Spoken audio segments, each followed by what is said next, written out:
Boa noite, pessoal. Acho que a gente já pode começar. Bem-vindos todos. Meu nome eu sou o Jonatas, esse é o Eduardo. Nós somos um dos ainda poucos bitcoiners de Goiânia. E o objetivo desse encontro é a gente principalmente conhecer mais vocês nos conhecerem, saber se tem mais vida nesse planeta. E também abrir um espaço para quem está interessado em aprender, muito informalmente, de uma forma muito livre, fazer as suas perguntas e a gente responder essas perguntas para todos que estão querendo aprender, terem a oportunidade de aprender também. Então, a gente vai fazer uma palestra explicando alguns conceitos mais introdutórios, mas já entrando um pouquinho no que foge do senso comum geral. E ao final desse período a gente vai reservar uns 20 minutos, meia hora para essa parte de perguntas. Então anotem as perguntas que vocês forem tendo, porque no final a gente quer dar um espaço para isso, né? Então eu e o Eduardo vamos fazer uma apresentação junta, meio com um bate-papo, de certa forma informal. Então vamos lá. Se fosse à vontade. O que é o Bitcoin? Vamos tentar definir esse negócio um pouquinho. Ele é a primeira moeda da história, que ela é global, descentralizada, ela é digital e ela é programada. Acho que são pontos fundamentais do Bitcoin que diferem ele de qualquer outro tipo de moeda que você conseguir conceber. Ela é uma moeda independente, ou seja, não tem um presidente do Bitcoin, não tem a sede da Bitcoin Company. Não existe uma entidade a que eu posso recorrer se a minha transação não foi confirmada ou se houve algum problema. Na verdade, ela é uma rede totalmente descentralizada, mais ou menos como funciona a internet, né? Quando a internet surgiu, o pessoal disse: esse troço não vai funcionar, porque uma coisa sem uma estrutura de comando hierárquica, sem alguém para tomar a decisão final, nunca pode funcionar. E hoje a internet está aí, sem presidente, sem CEO, sem sede. Claro que existem pontos de civilização e problemas, mas o Bitcoin, sendo um filho da internet, ele é parido com essa característica de descentralização. Não existe quem controle o Bitcoin. Nem o governo controla, nem poderia controlar o Bitcoin, nem um banco central para poder controlar a emissão da moeda. Quem faz esse controle é um algoritmo que todo mundo concorda em seguir, e nem uma entidade central. E um detalhe, o que gera toda essa descentralização, tudo isso vem por base com a ciência, né? A criptografia, que ela é uma aplicação de métodos matemáticos, tudo isso faz com que o Bitcoin seja tão seguro e ao mesmo tempo não tenha nenhum tipo de controle. Então, é muito estudo científico por trás, sabe? A criptografia ela é bastante avançada, bastante segura. Isso tudo fez com que pudesse existir uma moeda virtual que antes não poderia, porque antes tinha um problema que era do gasto duplo. Então, antes você poderia, com uma moeda virtual, fazer 2 pagamentos, e isso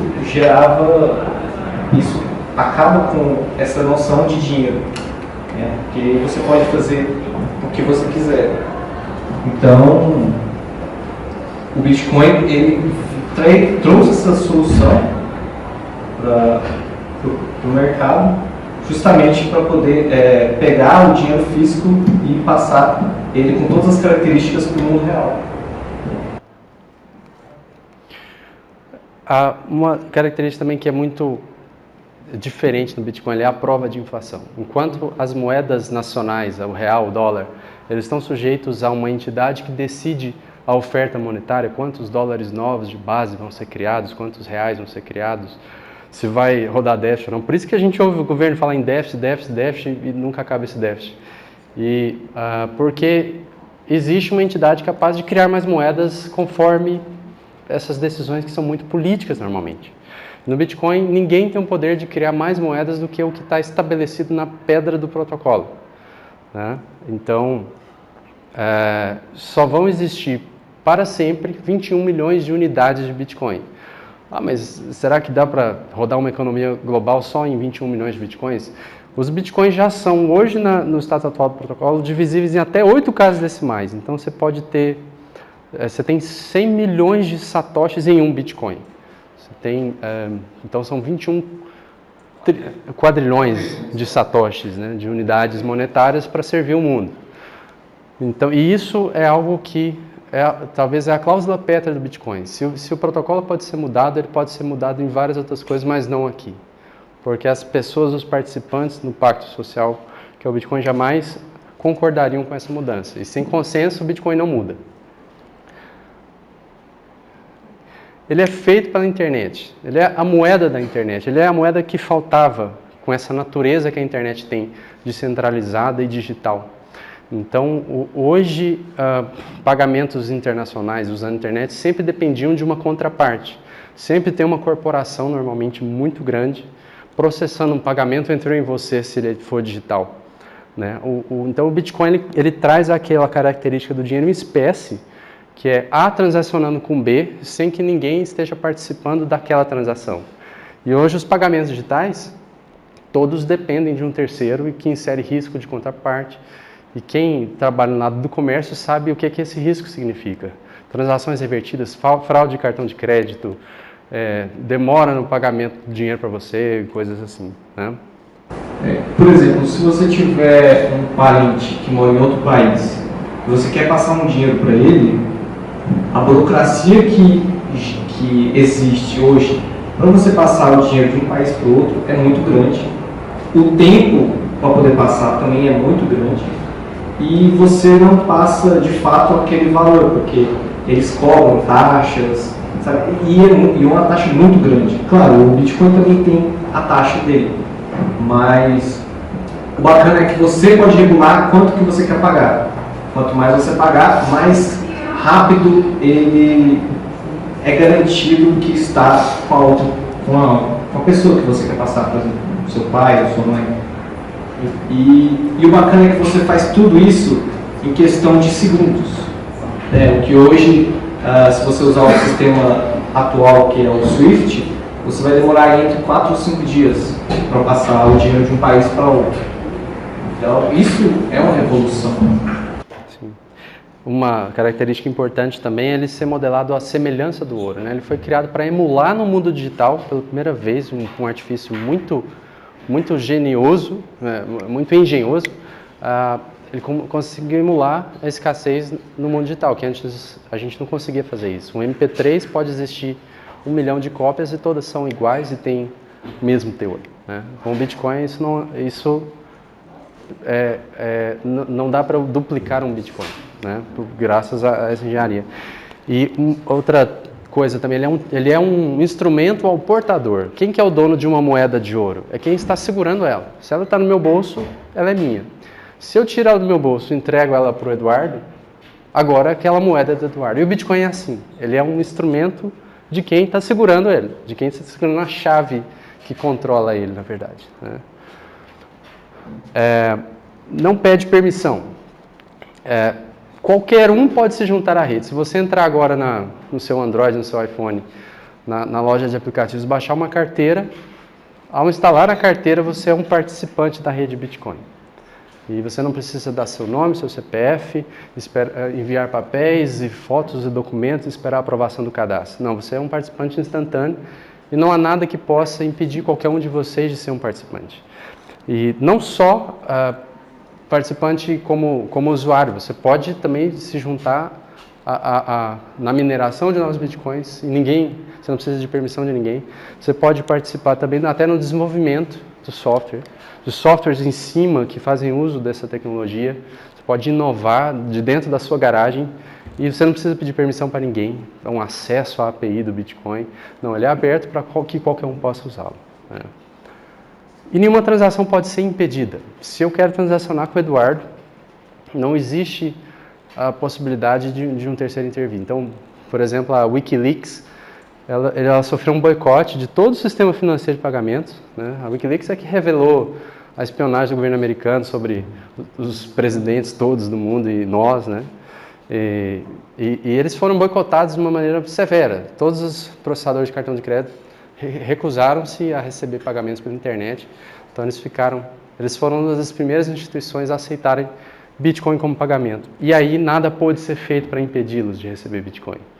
Porque ninguém consegue impedir uma transação Bitcoin de acontecer. Nem mesmo Donald Trump, né? Isso é um negócio que, se você parar para pensar, é muito grande, né? Nenhum o maior poderio militar do mundo pode impedir uma transação Bitcoin de acontecer. Ele é um banco suíço no bolso, né? O pessoal fala, é uma conta bancária no bolso. Não, ele é um banco que consegue gerar várias contas bancárias, quantas você quiser, no seu bolso, e o dinheiro fica guardado no seu bolso, lá no seu celular, se você optar por esse tipo de carteira. Então você não tem um dinheiro guardado com um terceiro. Você é o custodiador e você faz o que você entender que é o certo você fazer com o dinheiro que você conseguiu, né? Um detalhe, 2/3 dos habitantes da Terra, 2/3 das pessoas, elas não têm acesso a uma conta bancária. E se você for parar para pensar, isso é muito sério, porque quando você vai receber seu salário, né, na empresa que você trabalha, a empresa ela não te paga em dinheiro, ela sempre te paga com transferência, depósito, porque é muito complexo mexer com dinheiro. Então é muito mais simples transferir o dinheiro para sua conta. Então essas pessoas que elas não podem estar nesse sistema bancário porque não tem um endereço fixo ou porque não tem as exigências mínimas dos bancos, elas acabam tendo que ir para o mercado clandestino, né? Elas acabam ganhando menos. Então, isso atrapalha muito a vida das pessoas. Porque quando você está no sistema bancário, você pode pegar empréstimos, né? E isso vai ajudar muito a sua vida, por exemplo, para você comprar um bem maior. Então o empréstimo ajuda nisso, e essas pessoas elas não têm acesso a esse tipo de coisa. E o Bitcoin, ele veio para mudar isso. Você só precisa de ter acesso à internet e um computador que consiga estar transacionando e recebendo todos os Bitcoins para a sua conta. Então a revolução ela é muito grande por conta disso. E quem tem as chaves tem os Bitcoins. Isso é importante porque às vezes o pessoal quer deixar o Bitcoin lá na corretora onde você comprou. Se você não está com as chaves do Bitcoin, aquele Bitcoin não é seu, ele é de quem está segurando ele. Então, se essa corretora for roubada e você, eu quero meu Bitcoin, isso já aconteceu uma dúzia de vezes na história do Bitcoin, das corretoras serem hackeadas, porque elas são potes de mel para os hackers, né? E o pessoal fica meio que chupando dele, né? Então, você, no Bitcoin, você controla o seu Bitcoin se eles estão nas chaves que você controla. Se eles estão na sua carteira de celular, na sua carteira de computador, na sua carteira de papel, coisa que a gente vai mostrar daqui a pouco. Tá? E para complementar ainda mais, muitas pessoas têm a noção de que o Bitcoin, ele está, mesmo no meio virtual, ele está físico em algum lugar, né? Então, por mais que você tente entender como é que essa parte funciona, ainda fica complexo por conta disso. Como eu posso falar? O Bitcoin, ele, na verdade, ele está associado à sua conta, né? Então, é como se fosse uma conta bancária. Você não tem um dinheiro guardado especificamente só para você. O banco, ele junta todo o dinheiro e fala que você tem uma fração daquele dinheiro. Então, é mais ou menos como funciona também o Bitcoin. Existem todos os 21 milhões de Bitcoins que vocês acabaram de ver. E sua conta, que é a sua chave, suas duas chaves públicas e privada, ela está associada a uma fração de todos esses 21 milhões. Então, é assim que você tem um Bitcoin. Você controla uma fração de todo o montante dos 21 milhões. Quero dar para vocês só uma noção assim, da proporção do projeto atualmente. Então, o número de transações por dia, aqui desde o início do projeto, lá em 2009, em janeiro de 2009, até hoje, né? Então, esse número foi tirado hoje, nas últimas 24 horas, 251 mil transações Bitcoin acontecendo. E vocês veem claramente uma tendência na curva aqui, né, para onde ela vai. Transações acumuladas, né, a gente já conseguiu, já tem acumulados aqui na rede Bitcoin 250 milhões de transações. E é importante observar que quanto mais antiga uma transação, mais irreversível ela é, né? De modo que, assim, reverter uma transação que aconteceu há 24 horas atrás custaria alguns milhões de dólares.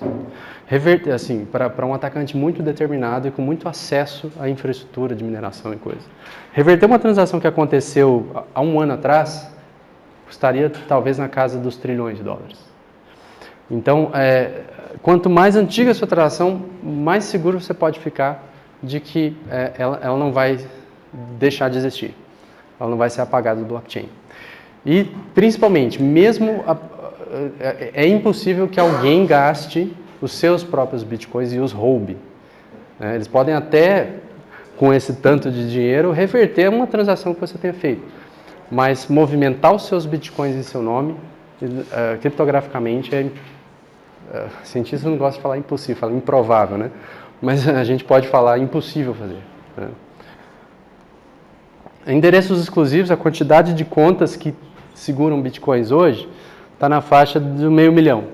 Isso é interessante porque só a Coinbase, que é uma exchange americana, tem 10 milhões de usuários de Bitcoin. Mostra que muitas pessoas que compram Bitcoins deixam o Bitcoin estacionado lá na corretora. Isso é uma má prática que vai ao contrário do espírito do Bitcoin. Não façam isso em casa. E, para vocês terem uma ideia, isso é muito recente, né? Dá para ver que 500 mil contas é muito pouco. Então, é uma tecnologia que está nascendo, né? Está sendo desenvolvida. E esse é o bacana, porque somos nós que estamos criando dinheiro, organizando ele, evoluindo ele. Então ele tem essa tendência de sempre melhorar e melhorar para poder resolver os nossos problemas. Então o Bitcoin ele tem vantagens que uma moeda tradicional não tem. Então tá só o começo. Quem tem a sensação, cheguei tarde, eu conheço uma história, não sei quem que ficou milionário, gastou R$100, hoje tem 1 milhão. Você não está chegando tarde. Claro que o momento é outro, mas ainda é um projeto que, aonde a gente quer chegar, a gente ainda está muito longe, ainda tem muito chão. Né? Então, estamos nos primeiros dias. Aqui o poder da rede, o poder computacional da rede. Isso aqui é a quantidade de cálculos de hash, que é o algoritmo, é o problema matemático que o minerador tem que resolver. Quantos que a rede resolve por segundo? 8,7 quintilhões de hashes por segundo, o tempo todo. Enquanto a gente está falando aqui, eu não saberia contar. Eu não sei o que são 8 quintilhões, vou ser honesto com vocês. Isso acontece a todo segundo, em número de hashes calculados. Né? Por isso que reverter uma transação Bitcoin é difícil, porque o atacante teria que ter mais do que o dobro disso em poder computacional. Né? Para poder ir mais rápido do que a rede e então reverter o passado. E quanto mais poder computacional a rede tem, mais seguro do flow e maior também a forma da criptografia garantir que tudo isso vai estar funcionando 100% e que a sua transação vai ser validada mais rápido. E o bacana é que quanto mais computadores entram na rede, a própria rede ela consegue se adaptar ao nível de dificuldade para poder aumentar a dificuldade e assim forçar eles a competirem mais e mais. Então, é muito difícil um computador só dominar a rede e falar assim, não, agora eu vou escolher como é que vão ser os próximos blocos, como é que vão ser as próximas transações, eu vou dar dinheiro para mim mesmo. Tá? Tudo isso é impossível por conta de todo esse sistema que tira esse poder. Por isso que é tão descentralizado. A gente está cobrindo as coisas superficialmente, porque o tempo não é suficiente, é um assunto muito vasto e a gente espera nos próximos meetups ir para temas específicos. Então a gente vai ter meetup para falar só de mineração de Bitcoin. E na sessão de perguntas e respostas, vocês fiquem à vontade de perguntar o que vocês desejarem, tá? Vamos pôr um pouco de emoção, que esses gráficos estão tudo igual, né? Aqui é o gráfico do valor total de mercado. Então, a soma do valor de todos os bitcoins em existência, né? Hoje a gente chegou a bater perto de 80 bilhões de dólares e hoje quem está acompanhando o preço viu que o preço deu mais um desses sustos aqui em nós, né? Então, é uma moeda com muita volatilidade. Aqui estão as bolhas que já aconteceram no Bitcoin, né? Em 2011 teve uma bolha aqui de aumento de 5.000%, seguido de uma queda de 93%. Mas o Bitcoin voltou 244% mais forte no final da bolha. Teve uma bolha aqui em abril de 2013 que o Bitcoin cresceu 1.300%. Depois ele seguido de uma queda de 65%. Esses números aqui, para quem não entende por que está batendo, é porque... não vou explicar por quê, mas tá certo, não está errado não. Mas o Bitcoin voltou 385% mais forte. 1.600% de aumento, 85% de queda. 160% mais valorizado. E agora a gente está aqui em 2017. Aconteceu isso aqui com preço nos últimos 7 meses, né? E será que a gente vai cair agora? Será que a gente vai até 10 mil dólares e depois vai cair? Não sei e ninguém sabe, né? Será que ele vai cair? Também não sei, mas enfim, o preço é um sentimento do mercado, é um reflexo de como as pessoas sentem, do medo que elas estão sentindo, das notícias que estão acontecendo, se elas acham que vai subir, se vai cair. Então, o preço ele é talvez o indicador menos importante do Bitcoin. Embora seja fascinante pensar que uma coisa que não existe fisicamente tenha valor. E não só tenha valor, mas vale 3.500 dólares ou 12 mil reais por um Bitcoin, né? Isso é uma coisa muito interessante se pensar, que as pessoas tirem do bolso 12 mil reais para receber um pedaço de informação. Né? Muito interessante mesmo. E tudo isso por causa das vantagens dele. Né? Então, quando as pessoas começaram a entender o que elas iriam ganhar tendo o Bitcoin, elas começaram a trocar o dinheiro que elas têm pelo Bitcoin. Então, esses gráficos dão uma noção de que o Bitcoin é uma forma de investimento, mas eu acredito que isso é só a consequência de todas as vantagens que ele tem. Então, por isso que ele tem essa valorização tão grande, além de ser limitado, né? Então, quando ele é limitado, e o dinheiro tradicional, o real, ele não é limitado, todo dia está sendo gerado mais e mais, uma hora como esse como ele é limitado e ele é mais raro, tudo que é raro tende a valorizar. O ouro, por exemplo, ele é muito raro, por isso que ele é muito valioso. E é a mesma ideia com o Bitcoin, por isso que a gente vê os gráficos assim. Fiquem até o final, pessoal, que no final a gente vai sortear R$100 em uma paper wallet de Bitcoin, oferecimento da OBJ, né? E vamos sortear também uma camiseta da Zcash como essa minha, que eu estou vestido. Tá? Então fiquem, a gente está passando, já passou, Ana, a lista? Ela tá passando, vai passar uma lista para quem quiser concorrer a esses prêmios aí, tá? E também vai ter um lanchinho, um cafezinho com pão de queijo ali embaixo também, para nós. Tá? Aqui sobre a volatilidade, também botar em perspectiva essas bolhas. A maior bolha da história do Bitcoin, como eu tinha dito, foi essa aqui. O maior alta e o maior crash. Olha aqui, olha ela em perspectiva. Essa é a maior bolha do Bitcoin. Eu não sei se dá para ver daí que tem um peidinho aqui no gráfico. A segunda maior bolha da história do Bitcoin é essa aqui. A terceira maior bolha é essa. Nós estamos de novo numa bolha? Minha opinião, certamente. Certamente. Agora, estamos no topo da bolha? Não faço ideia. Ela vai voltar, quando ela crescer, ela vai voltar mais alta ou mais baixo do que ela está hoje? Não sei, eu não sei essas coisas. E quem fala que sabe está mentindo. Então não acredito nessa pessoa. Sim. Tá, chega de emoção, né? Aqui, para vocês verem os bitcoins em circulação, a oferta monetária, quando os bitcoins são criados, obedece uma curva estritamente controlada por um protocolo matemático que toda a rede concorda em seguir. Tá? Então, isso chega a ser monótono. A curva de emissão de Bitcoin vai ser sempre essa até 2140 e a gente não vai ver surpresa nisso aqui. Aqui, esse negócio é de 2015, tá? Mas só para dar uma ideia do ecossistema de empresas que já estão criando serviços e inovando em cima dessa plataforma tecnológica, assim como a gente viu acontecer com a internet, que TCP/IP. TCP/IP é um protocolo magnífico, mas ele não faz muita coisa. E o pessoal que criou inovações em cima desse protocolo é que hoje faz o que fez vocês estarem aqui, porque vocês souberem desse meetup pela internet, né?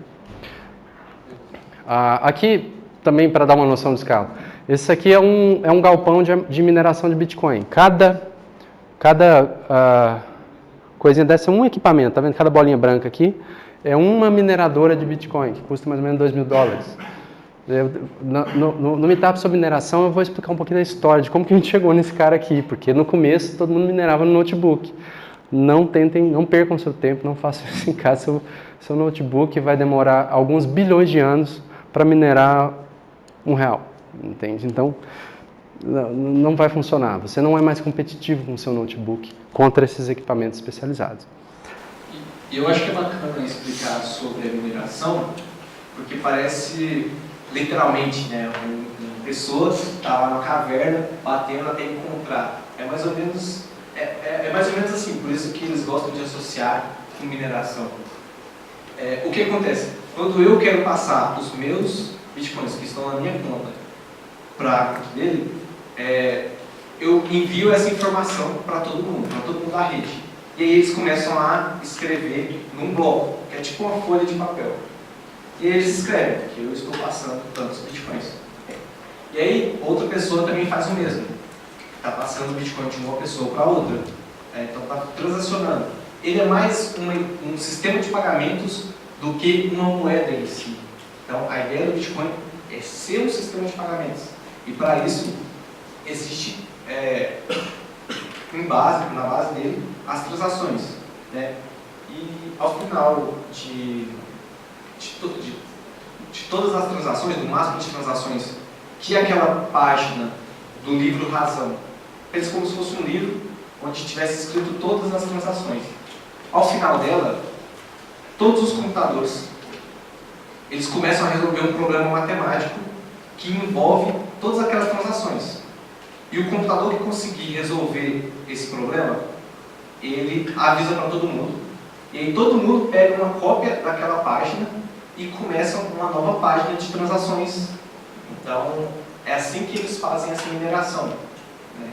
Eles guardam essas transações e, ao final, faz todo o processo matemático que envolve as dificuldades e tal, e ela vai aumentando à medida do tempo, para que ele minere Bitcoin e assim receba o Bitcoin. Aqui também é um galpão, vários galpões daquele de mineração de Bitcoin. Esse aqui talvez seja o maior minerador de Bitcoin hoje lá na China, chama Bitmain. Ela também fabrica esses equipamentos.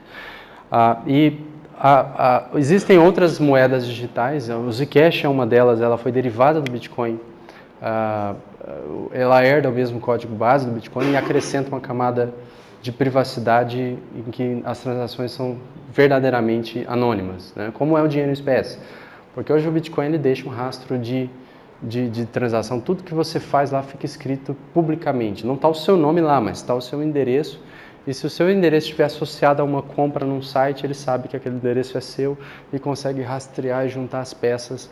Então, o Bitcoin não tem uma boa privacidade hoje, é um problema que está sendo trabalhado, vai ser até o mote da conferência maior que está acontecendo agora em novembro, lá no Vale do Silício, com os desenvolvedores de Bitcoin.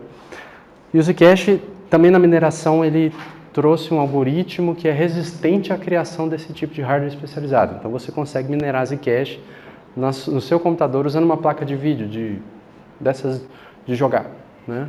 Então é assim que se minera Zcash, por exemplo, e é uma atividade que normalmente é muito lucrativa, tem as oscilações de preço que vão determinar se você vai ter lucro ou não. Também o custo de energia no Brasil não ajuda. Tá. Como é que eu obtenho um Bitcoin? Tá, eu quero entrar nesse negócio. Uma forma é você transacionar, tipo, oferece para alguém um bem que ela queira e ela te paga em Bitcoin. Você pode ir no peer-to-peer, tipo, chega aqui para o Eduardo vende Bitcoin. Fala, Eduardo, quanto está o preço do Bitcoin? Dá R$50 para ele. Isso vai até ser feito no final, a gente está com os paper wallets aí para quem quiser comprar R$50 exatamente, né, Eduardo? Sim. E até quem quiser frações disso, assim, mas até R$50, eu também posso vender, mais com um propósito educativo também. Tem caixas automáticos do Bitcoin, isso está crescendo, está pulverizando ao redor do mundo. Tem corretoras de Bitcoin, que você cria uma conta, se identifica e tal, aí você pode transacionar quantias normalmente bem maiores, né? Se quiser comprar R$20 mil em Bitcoin, normalmente o caminho mais fácil, não é o único, seria por corretoras, né? Ou você pode falar, vou minerar Bitcoin. Vai atrás de um equipamento especializado, procura fonte de energia elétrica barata e você vai começar a gerar Bitcoin na sua casa e vai pagar só a conta de luz em reais. É uma forma de você também obter Bitcoins. As corretoras, no site do Biscoint, que é um dos nossos patrocinadores também, você pode comparar o preço efetivo de quanto está custando o Bitcoin se foi tirado hoje. Já deve ter mudado um pouco. Então, isso aqui muda toda hora, né? Não é sempre a Foxbit que está com o menor preço. Você entra no Biscoint para descobrir como é que está a situação dos preços. Mas eles variam bastante de uma corretora para outra e é uma forma de você conseguir o menor preço na hora de você conseguir. Outra forma é o Local Bitcoins, que é um site tipo um Mercado Livre, que os vendedores têm reputação. Sobre a mineração, você falou que o gasto tem um gasto de energia, né? A internet não entra nessa história? O gasto com a internet? Sim, é um dos gastos. A energia. Mas é um gasto fixo. A internet não é um gasto proporcional ao seu custo de mineração. Entende? Tá, porque a energia sobe. Você vai usar a internet que você já tem na sua casa, provavelmente, né? Eu acho que todo mundo que está aqui hoje tem internet, porque senão você não saberia desse encontro. Então, aquela internet seria suficiente para você minerar, né? Porque o custo que você vai despender não é um custo de internet, é um custo de CPU, né? De processamento mesmo, que gasta energia elétrica. O processamento, quanto mais processamento, mais energia você precisa. Assim, só para complementar, então a mineração é só o processamento das transações e aí você ganha uma quantia só para ajudar a manter o sistema rodando? Isso. O sistema Bitcoin ele foi feito. Pode até repetir a pergunta para sair na gravação. Repete a pergunta, eu esqueci. Para sair na gravação. Se a mineração, na verdade, é só a forma de recompensar as outras pessoas por ajudarem a efetuar as transações, a validar. A motivação de quem está minerando é lucro. Eu tenho energia barata, eu vou pagar um tanto de energia, vou ganhar tanto em moeda, vou ter um lucro. A função social deles é essa, né? São eles que garantem a segurança da rede, coletivamente. E quanto mais descentralizados eles estiverem, melhor. Ou seja, porque a resiliência da rede está no fato de que eu não posso chegar em uma entidade e falar, para de minerar, aponta uma arma para a cabeça dele e pronto, acabou o Bitcoin. Você pode até fazer isso com uma pessoa num país. Agora, fazer isso com todos os mineradores de todos os países do mundo é um problema extremamente difícil de tirar do papel. E toda vez que você consegue minerar um bloco, que é igual eu dei a referência de uma página do livro, né? Toda vez que você consegue resolver um problema matemático, você recebe uma recompensa fixa e você também recebe as taxas de transação de cada transação. Então, você é pago de duas formas. Tem a forma fixa, então a cada 4 anos essa forma fixa ela diminui pela metade, então é assim que a gente sabe que o Bitcoin vai ter um limite de criação, que vai acabar em 2140. E além dessa forma de pagamento para os mineradores, também as taxas de transação de cada transação vai para a conta do minerador. Então ele tem esse incentivo para gastar energia, para gastar o processamento do computador dele, porque ele vai ganhar essas duas coisas. Eu esqueci de repetir a pergunta no microfone. A gente põe na edição. Tá, a gente põe na edição. Para obter Zcash, que é também o nosso patrocinador do evento, a corretora que hoje transaciona reais por Zcash é a CoinBR. Ou você pode comprar bitcoins em alguma das outras formas que a gente mencionou antes e usar um desses dois serviços de troca instantânea. Isso aqui converte imediatamente Bitcoin para Zcash e vice-versa, né? São esses serviços Shapeshift e Changeling. Onde é que eu guardo meus bitcoins? Você não guarda os bitcoins, assim, estritamente falando, a carteira do seu celular é um chaveiro, na verdade, porque os bitcoins não estão lá, mas ela está guardando as chaves privadas, essas senhas colossais, né? Mas que para o celular elas são pequenas, mas para a nossa memória seria muito grande. E essa senha que fica guardada lá na sua carteira, né? Então uma chave é um número entre 0 e 10 a 77, só para ter uma referência, o universo visível tem 10 a 80 átomos, né? Então 10 a 77 é um número bastante grande.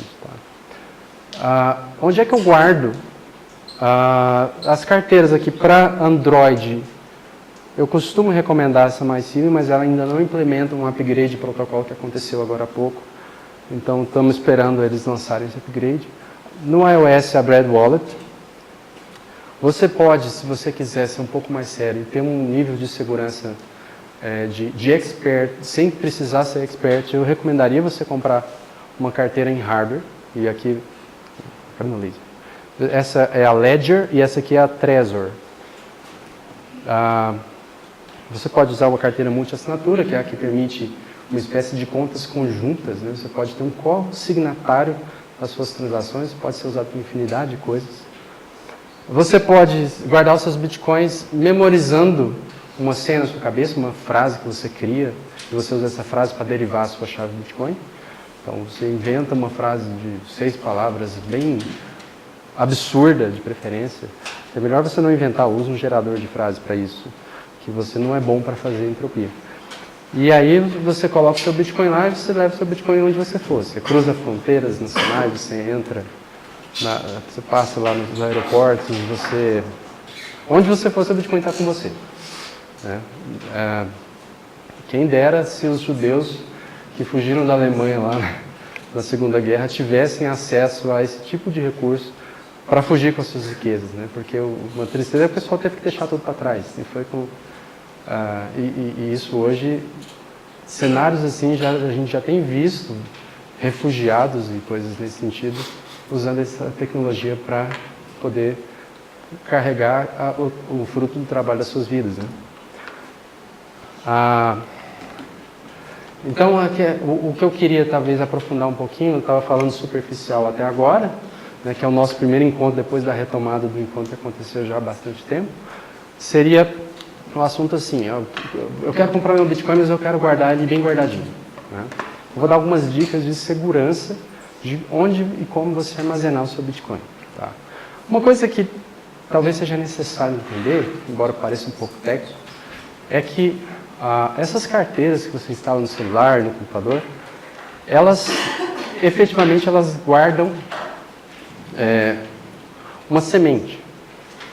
Essa semente é um número que ela cria lá na hora para você. E dessa semente, elas deriva quantas chaves ela quiser, potencialmente bilhões de outras chaves. O importante de saber aqui é que, dado uma mesma semente, ela sempre vai produzir as mesmas chaves na mesma ordem.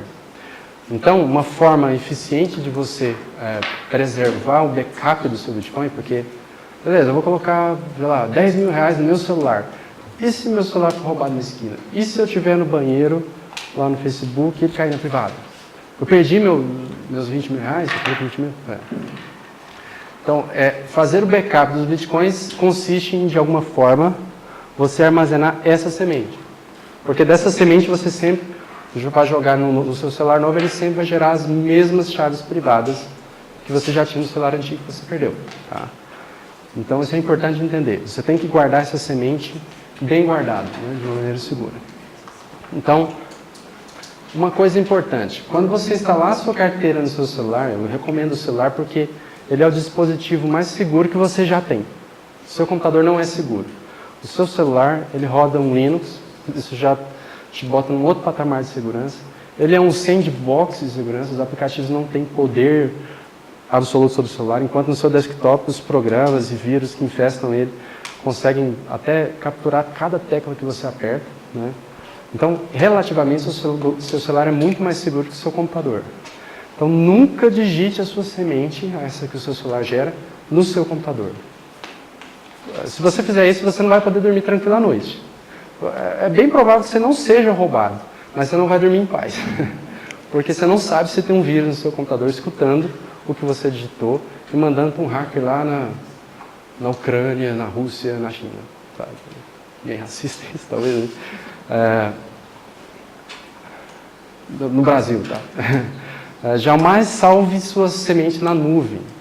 Essas palavras que seu celular vai te dar, que correspondem à sua semente, elas, se você coloca na nuvem, se algum funcionário dessa nuvem tiver acesso à sua semente, ele tem acesso a movimentar seus bitcoins. Então você pode acordar um dia, olhar no seu celular e ver um 0 lá. O que aconteceu? Você colocou sua semente na nuvem e alguém malicioso lá de lá, infelizmente, aproveitou essa semente, gerou as mesmas chaves que você e movimentou seus bitcoins. Então a sua semente é a chave, é o segredo para movimentar seus bitcoins. Tá?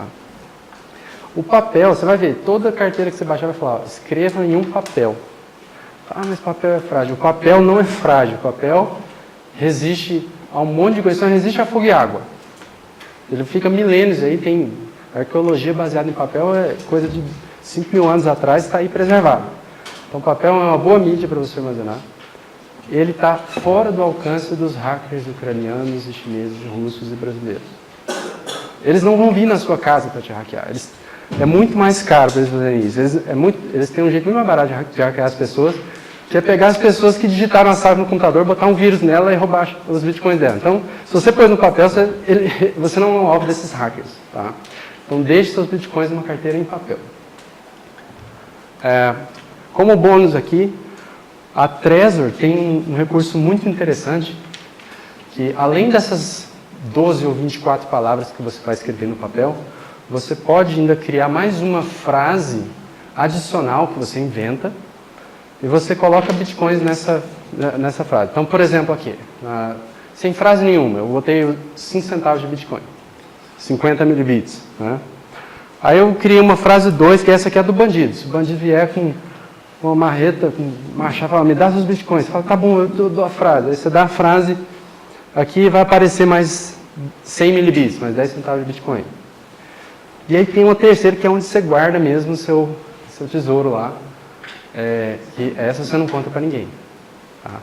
E o interessante é que qualquer um que pega isso aqui, o cara pode virar ele do avesso, ele não vai jamais conseguir saber quantas frases existem, quantos bitcoins existem espalhados, porque não fica nenhum registro no dispositivo dessas frases. No momento que você loga nele, ele pede, você quer ver de alguma frase? Você diz a frase para ele e fala, tem bitcoin aqui associado a essa frase. E é impossível para um terceiro determinar se tem ou não. Então você tem a negabilidade plausível. Se alguém falar assim, você tem bitcoin? Ele fala, não. O cara não existe nenhuma forma dele provar que você está mentindo. Não que você vai precisar mentir, mas eu acho que para a gente dormir tranquilo no travesseiro, a gente precisa ter a segurança de que esse tipo de cenário está coberto. Né? Então, se você quer esse tipo de recurso mais avançado, vale a pena investir numa carteira especializada. E essa carteira, além de armazenar Bitcoin, ela armazena Zcash também. Então, uma forma de você ter as suas moedas muito bem seguras, com segurança de grau Essa frase, ela fica armazenada onde? Ela não fica armazenada em lugar nenhum. Assim, você tem que lembrar dela ou anotar ela de alguma forma. Porque o pessoal até... Um dos medos do pessoal ao anotar a semente no papel, e se alguém que trabalha lá em casa, abrir meu armário e ver, tem 12 palavras aqui, anota aqui, chega lá e rouba seus bitcoins, rouba. Se alguém tiver acesso àquelas 12 palavras, ele tem acesso aos seus bitcoins. Como que ele associa o Bitcoin à minha frase? Ela fica no protocolo? O que ele vai fazer é o seguinte, ele vai usar aquelas 12 palavras que ele já tem, concatenar, assim, grosso modo, tá? Não é exatamente assim não, mas é como se fosse, tá? Ele vai concatenar aquelas 12 palavras com a sua frase, e aí ele vai derivar uma semente matemática, esse número gigante, desse conjunto. Então, e dessa semente é que ele vai derivar as chaves que controlam os bitcoins. Então, se você dá uma frase um pouquinho diferente, dá uma semente totalmente diferente. Né? Então, é como se fosse outra carteira de Bitcoin, cada frase dessa. Então, se você esquecer a meu pé de laranja lima, você nunca mais vai ver a cor desses Bitcoins. É importante você ter e existem já algumas engenharias mais avançadas. Isso é interessante de observar, pessoal. Assim, a gente está acostumado a ter um custodiante do nosso dinheiro. E quem aqui é do tempo Collor, ou tem pais desse tempo, sabe o que isso significa. Ou quem mora na Grécia e teve 20% dos seus investimentos cortados, ou em Chipre, que também recentemente, em 2013, aconteceu a mesma coisa, sabe o que significa você deixar o seu dinheiro sob custódia de um terceiro. Normalmente você não confia tanto assim. Uma grande corporação, muito relacionamento com o governo. Então a gente vendo aí o rumo que o Brasil está tomando de déficit, de a Previdência quebrando, não sei o que. Cara, será que é seguro deixar o dinheiro sob custódia de um terceiro? Será que ele não está mais seguro sobre a minha própria custódia? Mas aí você tem um desafio assim, como é que você guarda o seu dinheiro? Isso você vai ter provavelmente se esforçar um pouco, sair daquela zona de conforto de decorar lá 106 dígitos do banco e só, né? Essa é a segurança que você tinha que ter. Então, com Bitcoin, se você quiser colocar uma quantia que para você é importante, para você é grande, você vai ter que aprender um pouquinho de como é que você protege. E tem uma vastidão de conteúdo já na internet, de melhores práticas. Eu estou dizendo para vocês uma das formas, dentre muitas, né? Não daria tempo de cobrir uma quantidade razoável num meetup como esse. Né? Eu respondi a sua pergunta? Sim. Tá. Só para falar as cenas dos próximos meetups aí, né? O que a gente pretende falar. Eu quero trazer um dia um assunto aí que é o grande reset aí do sistema financeiro mundial, que é uma tese que está ganhando consistência de que o dólar vai deixar de ser moeda de reserva global. E provavelmente vai ser criada uma cesta de moedas que vai ser a moeda de reserva global baseada numa cesta de moedas lá que o FMI controla e tudo mais. Tá, eu quero falar uma palestra sobre isso. É muito interessante para dar um background de um dos principais fundamentos para você acreditar no futuro preço do Bitcoin, se você é um especulador. Tá? Também tem uma palestra sobre história do dinheiro, né? Como é que a gente chegou nesse papel? Né? Como que era antes? Antes, o papel era um título redimível em ouro. Né? Pague por portador desse vale, desse título, tantas gramas de ouro, tantas gramas de prata. E aí, como é que foi o processo até isso ser completamente removido e a gente hoje confiar plenamente só no papel? Né? Quero fazer uma palestra específica sobre o Zcash, que traz já hoje uma tecnologia que dá uma privacidade plena para quem quer, ou talvez a melhor privacidade dentre as opções que existem das moedas. Né? E privacidade é uma coisa muito importante, mesmo para quem não liga muito para isso, mas quando você fala de dinheiro, sem privacidade, você tem um problema de fungibilidade, que é uma característica fundamental do dinheiro. Se você fosse receber R$100 e falar assim, ó, uma transação atrás, esses R$100 foram roubados. Então, peraí, eu tenho que checar se essa nota aqui está numa lista, o número de série dela, de notas roubadas, porque se eu pegar uma nota roubada, eu estou no saldo. Então, beleza, ela está na lista, eu aceito ela por 70. Pode ser? Em vez de 100. Aí você destrói a função do dinheiro, ele fica inútil. Tanto é que, mesmo se você receber dinheiro roubado, como pagamento por uma transação que que a transação em si seja legítima, a justiça não pode tomar aquele dinheiro, né? Aquela cédula. Né? Isso é a fungibilidade do dinheiro, assim, de maneira geral. Então, eu quero discutir sobre fungibilidade e sobre como o Zcash, que proposta que ele traz de inovação em cima do protocolo Bitcoin para dar essa propriedade legal. E por último, também vou fazer queremos trazer uma palestra com detalhes mais técnicos, esse meetup mais voltado para a gente da área de TI, talvez, ou curiosos que queiram aprender também. O que tem por baixo do capô do Bitcoin? Como é que esse negócio de blockchain funciona, né? E a gente vai fazer também um sorteio, acho que a gente pode fazer agora, ou depois. Tá, é verdade. Tem um cafezinho lá embaixo com pão de queijo, acho que a gente pode... eu acho, será que a gente abre para pergunta e resposta primeiro, e depois vai lanchar e a gente bate papo informal lá embaixo? Né? Porque voltar para cá eu acho que vai ficar logística... Termina lá, né? Tá. Isso, eu queria agradecer formalmente aos patrocinadores e apoiadores, né? Até me apresentando um pouquinho, né? Eu sou um dos sócios da OBJ, que é a empresa da qual a Biscoint é um spin-off. A OBJ, ela trabalha com nota fiscal eletrônica, é uma empresa sediada aqui em Goiânia. E o Biscoint é um comparador de preços, né? Eu até mostrei a tela dele aí para vocês, que permite você encontrar o melhor preço efetivo de Bitcoin e muitas coisas que estão por vir no nosso pipeline. A Zcash Company, eu sou gerente de comunidade da Zcash Company, eu represento, eu tenho a função de aglomerar o pessoal que quer conhecer mais e quer cooperar no desenvolvimento dessa comunidade. Então, eu estou plenamente à disposição de qualquer um de vocês que queira, para qualquer tipo de assunto, para aprendizado ou para adotar isso no seu negócio, e coisa assim. E o Instituto Bastiat, o Eduardo pode apresentar um pouquinho do trabalho? Meu nome é Eduardo, eu participo do Clube Bastiat. É um clube de estudos sobre liberdade, bacana. Eu quero que vocês curtam a nossa página lá no Facebook, só digitar Clube Bastiat.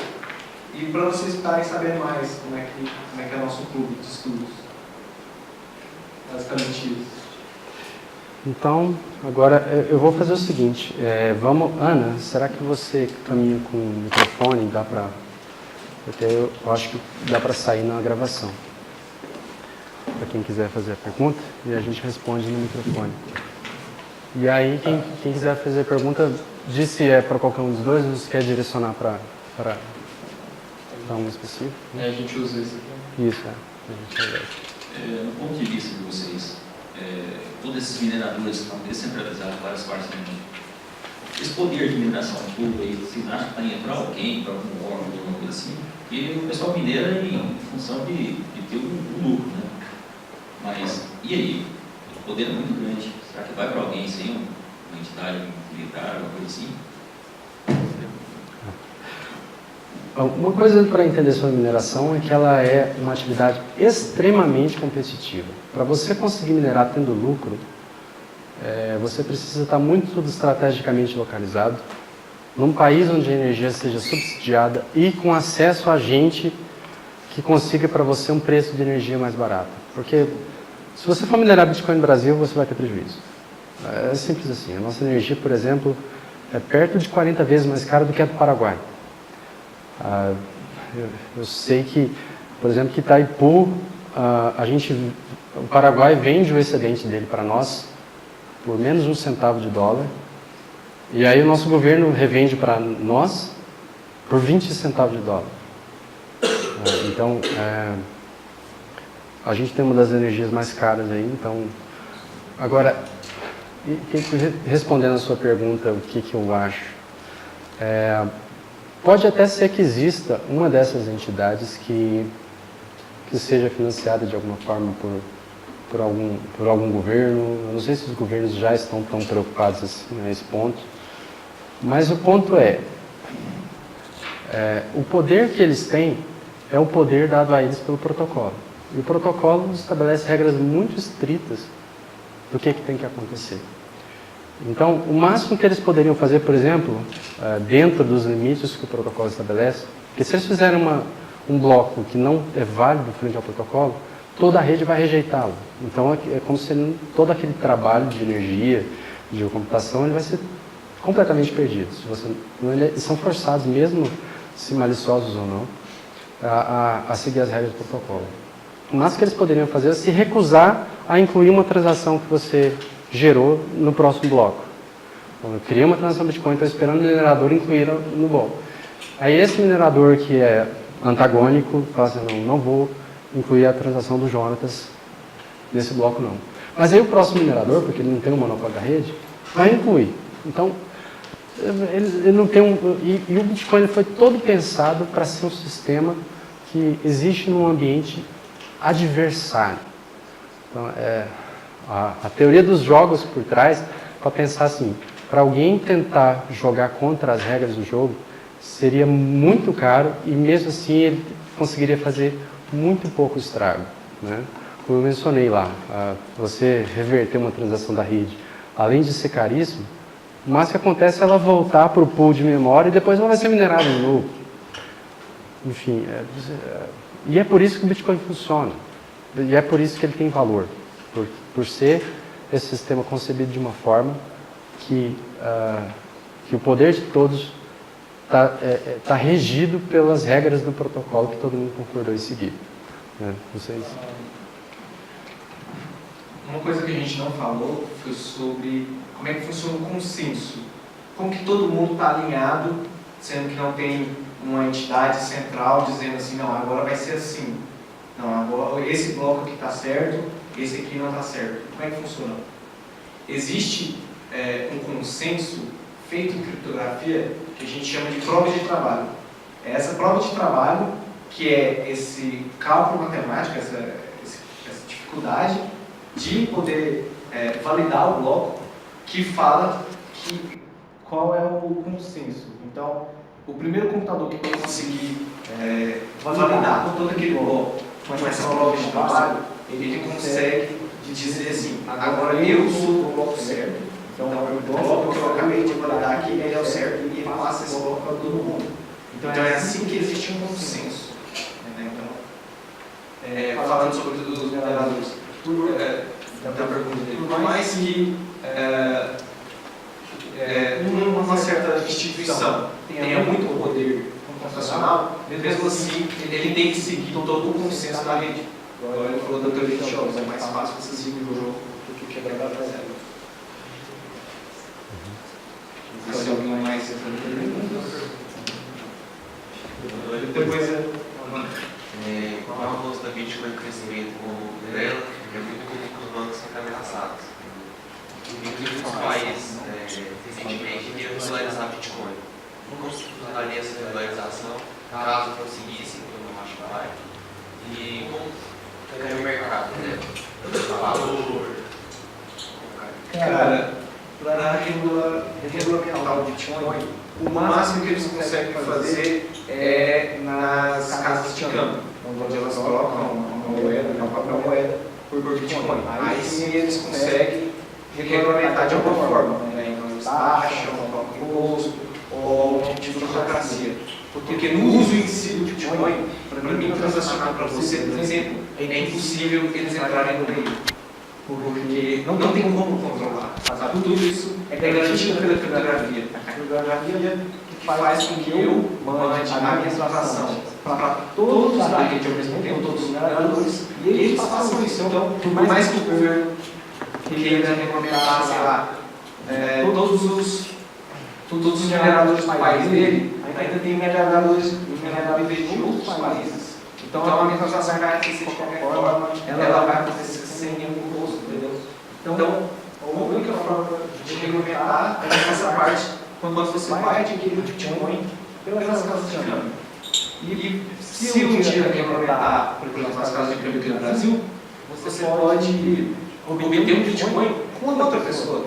Você não precisa ir lá na casa de câmbio, pagar, sei lá, um imposto, ou como vai ter mais atividade, então vai ter um custo maior. E, por exemplo, você fala assim, não, mas esse custo está tão alto que o governo colocou um imposto que eu não acho justo. Você simplesmente vai em alguém que você conhece, que entende Bitcoin, e compra deles. Então, por mais que ele tente recomendar, ele ainda não consegue fazer nada. Porque essa é a magia do Bitcoin, ele não tem controle central. Um exemplo que está acontecendo hoje, né? A China, de repente, decidiu que uma lei que já existia antes da criação do Bitcoin se aplica às corretoras de Bitcoin, e hoje uma das maiores corretoras da China, a BTCC, foi fechada pelo governo chinês, e isso refletiu fortemente no preço, porque os mercados são muito sensíveis a esse tipo de notícias, né? Agora, uma coisa importante para lembrar, a China também baniu. Não tem Google na China. A China tem um monte de sites que você não consegue acessar. Se você tentar pesquisar sobre os casos da praça, tinha aquele massacre que aconteceu lá, você não vai conseguir na internet deles. Então, é um país que tem uma tendência totalitária, o governo tem uma tendência totalitária, né? É importante distinguir, não é um país. E a Venezuela também é um exemplo de um país que dificulta bastante. As corretoras que ainda conseguem operar lá estão com muita dificuldade. Mas não obstante, existe um mercado pessoa a pessoa com um volume maior do que no Brasil. Então, o Brasil tem um ambiente de corretoras saudável, né? Tem uma concorrência muito legal e tudo. Mas tem também o peer-to-peer lá do Local Bitcoin. Se você olhar nos gráficos de volume da Venezuela, que é um país, sei lá, que é um vigésimo do tamanho do nosso PIB, não sei, hoje em dia, eles têm mais volume de negociação de Bitcoin do que nós, né?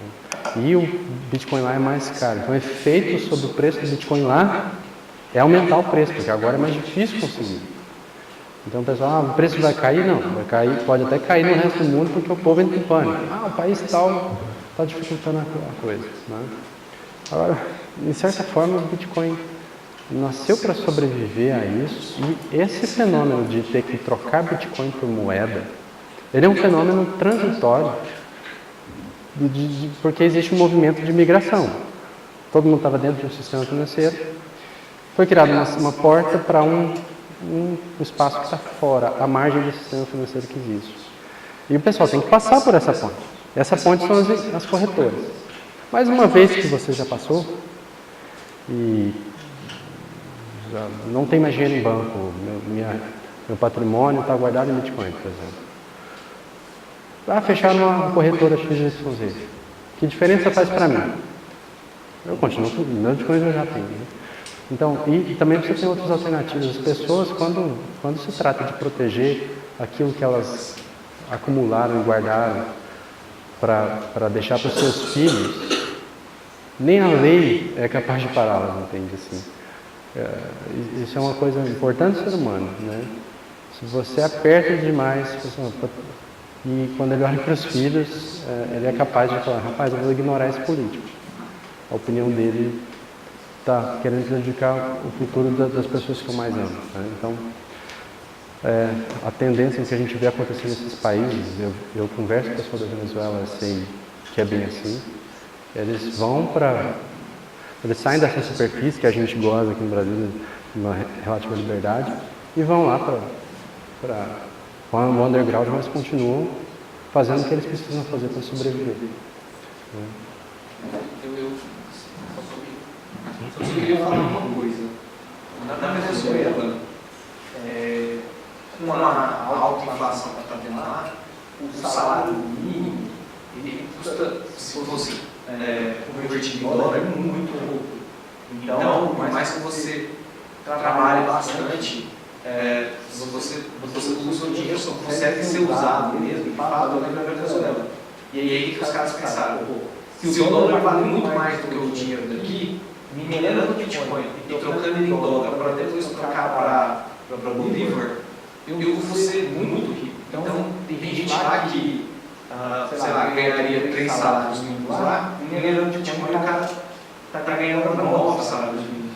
A polícia está atrás deles 24 horas.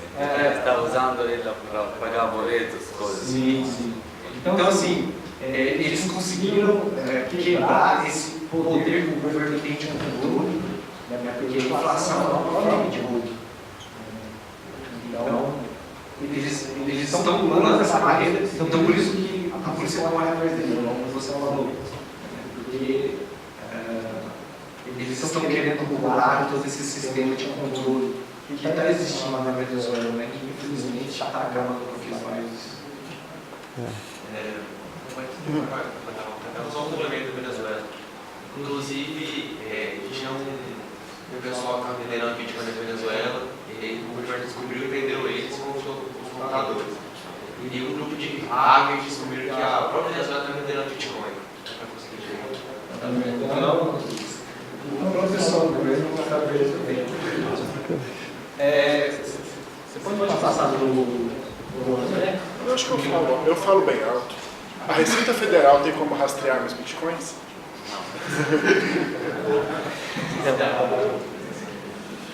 Transporte curso grossa? Sim. Porque provavelmente você comprou seu Bitcoin numa exchange. E aí a exchange tem um registro de que o seu CPF transmitiu aquele Bitcoin para o endereço XPTO. Então ele sabe que XPTO é André? Né? E dali para frente, provavelmente, isso é um problema a ser resolvido no Bitcoin. Tá? Os gastos que você faz, você entra numa loja online, faz o cadastro e paga em Bitcoin. Aí ele associa, aquela loja sabe que aquele endereço é você. Então isso permite que a Receita tenha algum grau de visibilidade sobre o que você faz. Né? E é importante, assim, você deve, segundo a normativa da Receita, você deve declarar os bitcoins que você tem, né, na declaração de imposto de renda. Mas se você comprou de sua vida, Não, você tem que declarar as movimentações acima de 22 mil para incidir o imposto que é o ganho de capital. Né, até onde essa informação que você... Esse é muito importante, porque se você conseguir explicar essa lei, porque tem muita discussão sobre ele e todo mundo está falando alguma coisa, só é que bem não saber o que tem. Assim, tem gente, eu conheço gente, até porque estou no meio libertário, assim, então eu conheço muita gente que usa o Bitcoin e quer sonegar pela própria rebeldia do ato. Mas o importante é entender o seguinte, você não precisa esconder seus Bitcoins da Receita por hora, porque hoje você não tem que pagar imposto por possuir Bitcoins. Não tem um IPVA, não tem um IPTU de Bitcoin, não tem uma coisa pela posse. É uma coisa se você vender com lucro, aí vai incidir um imposto lá. Então você pode comprar Bitcoins e incluí-lo na declaração de imposto de renda e não ter que pagar nenhum imposto por isso. Se você um dia ficar milionário, como gente que comprou há 5 anos atrás, e for vender os seus Bitcoins por reais, isso é importante, aí você incide imposto de renda. Agora, se você não for vender seus Bitcoins, tem um vácuo legal aí, eu não sei, não tem uma definição do que acontece. Se você usar isso para comprar diretamente, por exemplo. Ele está falando que ele vai cobrar 15%, quase a ação, 15% em cima de 35 mil no mês. Esse é o lei que Receita fala. Se você vender hoje, não sei se é 35 mil, vamos dizer que seja 32, 36, se você vender mais do que 35 mil reais, em bitcoins, vamos dizer, você vai vender 3 bitcoins lá, dá 36 mil reais. E aí você comprou, digamos, esses bitcoins, na época você gastou 10 mil para comprar. Mas se eu não comprei, se eu hoje... Você minerou? Não, hoje meu aniversário, eu recebi de meu amigo 5 bitcoins, sei lá, de Dubai, dos Estados Unidos, de alguém lugar. Ou eles querem mandar dinheiro para mim, minha família, entende? Eu chego aqui... Você não deve nada à Receita nesse momento. Como você olha, você mesmo, como olha? Porque eles falam sobre o ganho de capital, mas eu não coloquei o dinheiro, fez trading e vender. Esse Bitcoin entrou de mim de fora, entende? De amigo, de família, de algum lugar. Enquanto ele não virar real, você só tem que declarar assim, ó, doação, talvez, não sei se... Cara, o problema é que coisas novas chegam em legislação velha e fica difícil da gente... Mas o problema é que amanhã eles... Aí você vai ter que consultar o contador. Mas ele não sabe o que...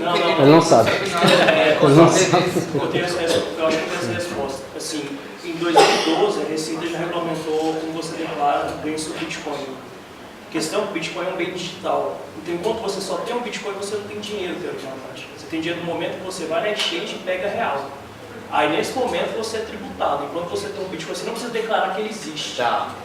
Mas eles falam, você paga imposto sobre o que você ganha. Não, o imposto é sobre o que você ganha, mas o Bitcoin não vale dinheiro, teoricamente. Mas ele é um patrimônio que tem que ser declarado. Agora, se seu amigo no seu aniversário mandou para você 10 Bitcoins e você sacou ele o dinheiro, entende? Você tem que pagar imposto sobre o presente que você vai receber. Quando você saca, mas você tem a posse do Bitcoin, você não paga. Se alguém te faz uma doação, você tem que pagar imposto. Se seu pai te dá dinheiro, você paga imposto. Então é melhor que você fale que é um ganho de capital. Você vai pagar menos imposto. Você vai pagar acima de 35 mil. O ITCD acho que é 4,5%. Imposto sobre transmissão. Mas a doação seria pior. Eu não sou contador, tá? Ele é regulamentado na Receita Federal, no imposto de renda, como um ativo de investimento, né? Então é uma commodity. E então, para você pagar o imposto de fato, ele está sabendo que você tem o seu dinheiro, que é o seu capital, você transforma isso nesse ativo, gera esse lucro, né? Porque a ideia da commodity, pelo menos para o governo, é gerar lucro, e aí se esse lucro for acima do limite lá que eles estipularam, aí você tem que dar uma parte desse lucro para eles como imposto. Só quando vende mesmo. Né? Só quando volta para o real. E se você tiver lucro? Mas eles não sabem como você... Se você recebeu em Bitcoin de outro país, é impossível eles saberem, porque eles não estão fiscalizando o livro razão do Bitcoin. Vai deixar me pagar imposto sobre tudo o que eu saco. Se eu saco 100 mil esse mês, eu vou pagar imposto em cima de 100 mil. Não, aí, quando você recebe em Bitcoin e não transforma, por exemplo, você não vai transformar em real, você vai estou transformando ele em real. Que hoje é possível você comprar qualquer coisa, existem cartões de crédito que você alimenta eles, é um cartão de crédito pré-pago, você alimenta eles com seus bitcoins e aí, com esse cartão de crédito você consegue comprar em qualquer estabelecimento brasileiro. Esse cartão vai pagar para o estabelecimento em reais e você alimenta ele com Bitcoin. Então, hoje você consegue comprar qualquer coisa com Bitcoin dessa forma. Né? Mas tem, é claro, alguns estabelecimentos que já recebem diretamente Bitcoin, claro, são muito poucos, mas acontece exatamente isso. É isso que eu quero te falar. Quando você recebe de fora, ele nem sabe que você recebeu. Tá bom, mas eu saquei esse dinheiro. Aí quando você transforma ele em real, aí ele sabe que aquele real, porque eles têm um controle muito grande sobre qualquer valor alto. Né? Então eles sabem que aquela exchange, porque você vai trocar o seu na casa de câmbio. E aí a casa de câmbio ela tem que falar para a Receita Federal, para o Banco Central, ela sempre passa por lá, passa que esse valor foi para você. Porque a casa de câmbio ela é muito certinha, digamos assim. Ela pega todos os seus dados e tal e envia isso para o Banco Central. Então eles sabem que você, do nada, adquiriu 100 mil reais na sua conta. E aí, eu acho que eles não sabem hoje, mas o governo pode pedir. Não, mas eles não mandam, não tem uma regulamentação que eles têm que mandar. Então você, o carro, ele me manda para você.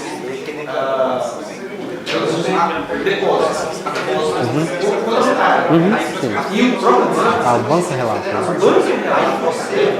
Acima de 2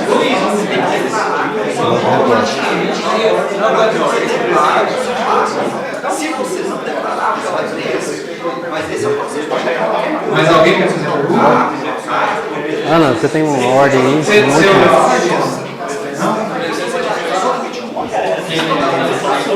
Quem não perguntou primeiro. Pode ser. Dá preferência por quem ainda não fez pergunta.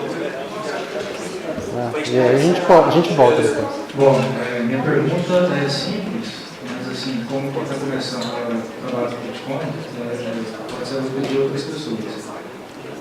Quem está começando está usando corretoras para comprar Bitcoin.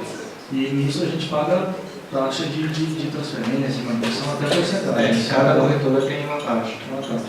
Como que a gente pode fazer essas compras e vendas sem utilizar corretoras? Compra de pessoas. Isso, então, é como eu falei, por mais que o governo regulamente todas as corretoras, você ainda consegue ter Bitcoin com o seu amigo.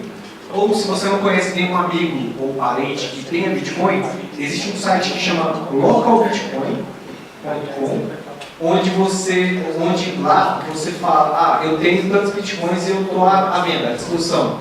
E aí alguém entrou nesse site, viu na sua oferta e falou, eu quero ir encontrar com esse cara.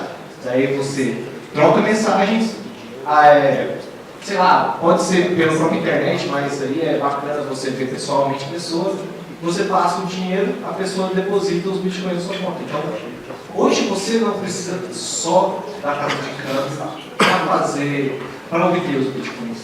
Então, realmente, você deixa de pagar essas taxas dessas casas de câmbio, só que é mais caro também. É um pouquinho mais caro.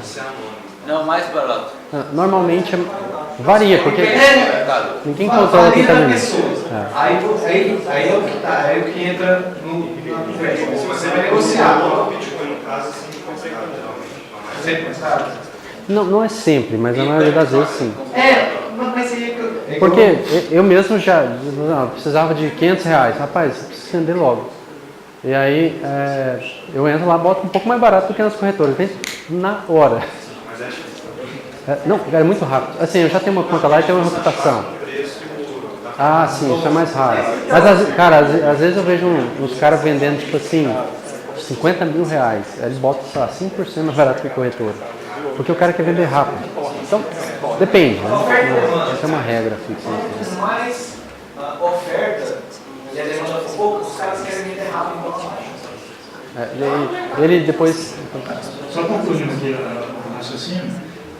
Então, já que para fazer compras seguras, a gente depende das corretoras, tem como interagir diretamente com o Bitcoin? Por exemplo, eu me tornar uma corretora de mim mesmo? Você pode ser um vendedor peer-to-peer. Hoje, se você quiser, você cria uma conta lá no Local Bitcoins, por exemplo, que é a maior plataforma para isso.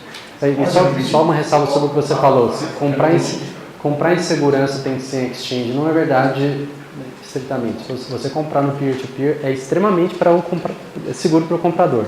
É arriscado para o vendedor. Eu falo porque eu já tomei tinta vendendo peer-to-peer. Porque tem muita fraude bancária que me lesa.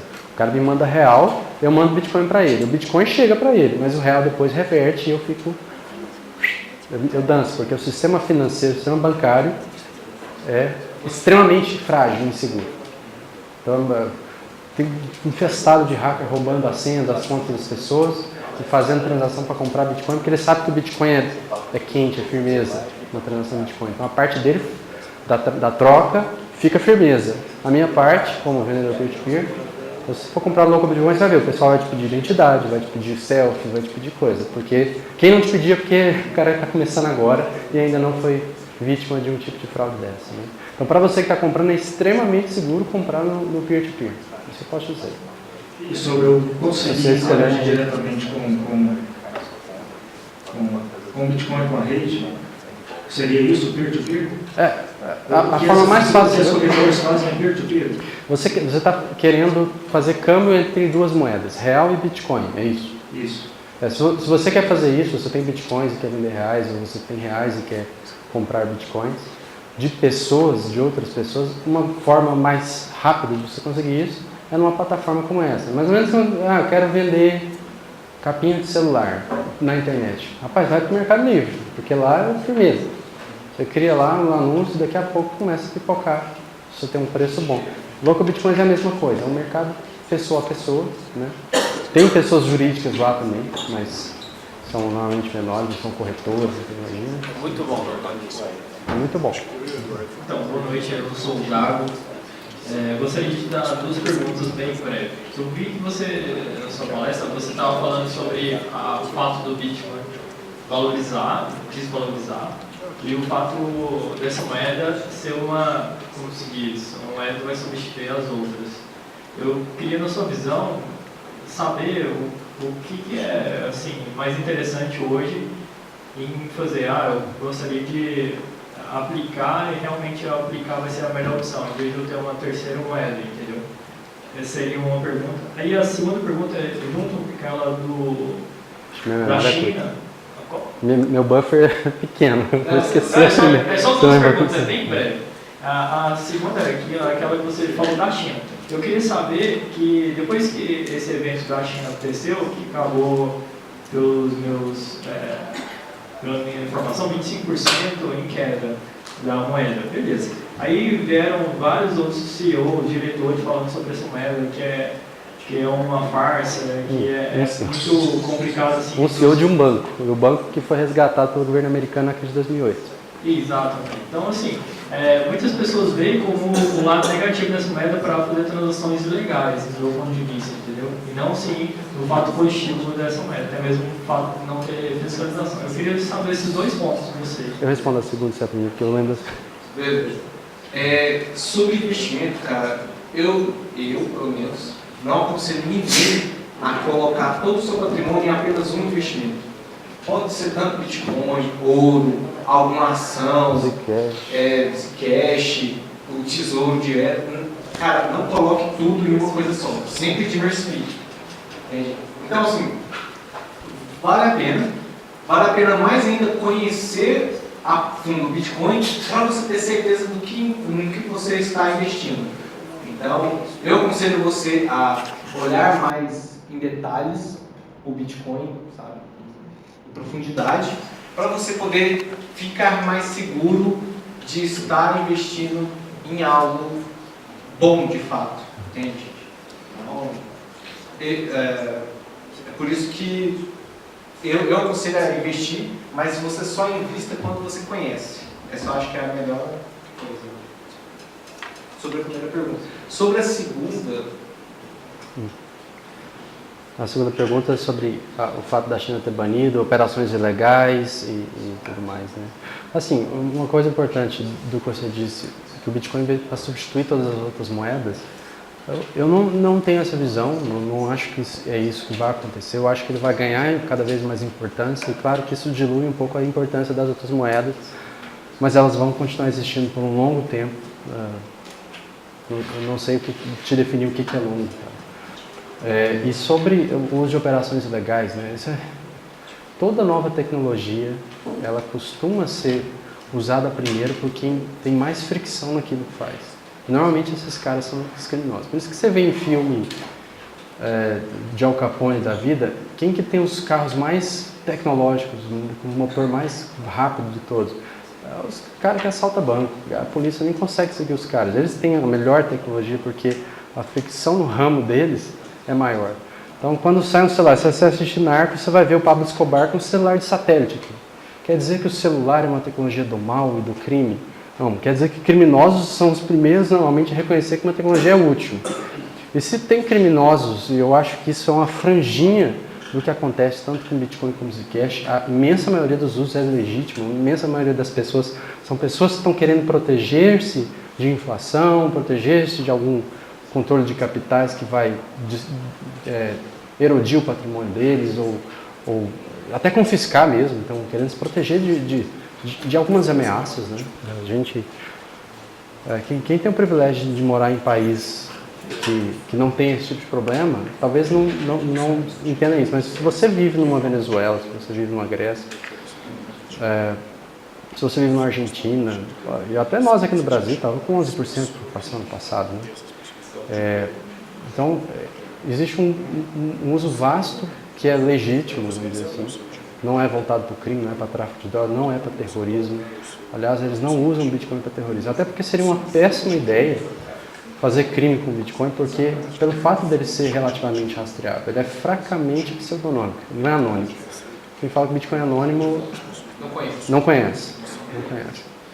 Então, e está tendo muita descoberta de crime de gente que pressupunha que Bitcoin era anônimo, usou ele para fazer atividade criminosa, e aí é um prato cheio, porque fica escrito lá na blockchain de forma ineleva. Nossa, agora eu quero apagar. Acabou, meu amigo. Está escrito. O rastro que você deixou, ele ainda leva. Então, não usem Bitcoin para crime, por favor, você vai se dar mal. Então, e o fato de criminosos usar sapato não quer dizer que sapato é ruim. Criminosos usam celular, eles usam internet, eles usam carro, eles usam uma infinidade de tecnologias que a gente também usa, mas isso não torna aquela tecnologia do bem e do mal. Tecnologias são ferramentas, são neutras, elas não têm lado, elas fazem o que fazem. E aí as pessoas acham úteis para as suas aplicações, né? Os criminosos acabam achando algumas dessas tecnologias úteis para eles, né? A culpa dos 60 milhões no apartamento do Gedel é do papel moeda? Não, aquele é moeda esqueceu, né? Tem muitos. Ana, como é que a gente está de tempo? Que horas? 8h30. Eu não sei se está pesado para o pessoal, se a gente faz mais uma pergunta, mais algumas. Tá. Quem? Quais? 3 perguntas. Ele lá no fundo, ele estava esperando. Você já fez uma pergunta, né? Rapidinho. Tá. Eu queria saber como que o Bitcoin ele é uma tecnologia inovadora e tudo mais, e hoje ele está mais focado nessa parte de investimento e especulação, né? As pessoas, a nível comercial, ele está muito atrasado, né? Aqui em Goiânia, se eu não me engano, só tem 3 comércios que aceitam, e para isso funcionar precisa de uma cadeia, toda uma cadeia, né? O cliente tem o Bitcoin, é quem vende, o fornecedor, e para isso funcionar de forma mais rápida, o que a gente pode tá fazendo assim para desenvolver o mercado comercial? Eu tenho uma visão sobre isso assim. A primeira aplicação que está sendo usada massivamente pelas pessoas é como reserva de valor. E especulação, assim, é importante a gente desmistificar um pouquinho essa palavra, porque todo ato de investimento ele é especulativo. Especular é você tentar antecipar qual vai ser o valor futuro de algo. Então, se você compra um imóvel, se você compra uma ação, se você compra um título do tesouro, você está tentando, eu quero preservar o que eu tenho, eu tolero tal nível de risco, mas eu quero lá no futuro ter pelo menos o mesmo tanto que eu tenho hoje ou mais de preferência.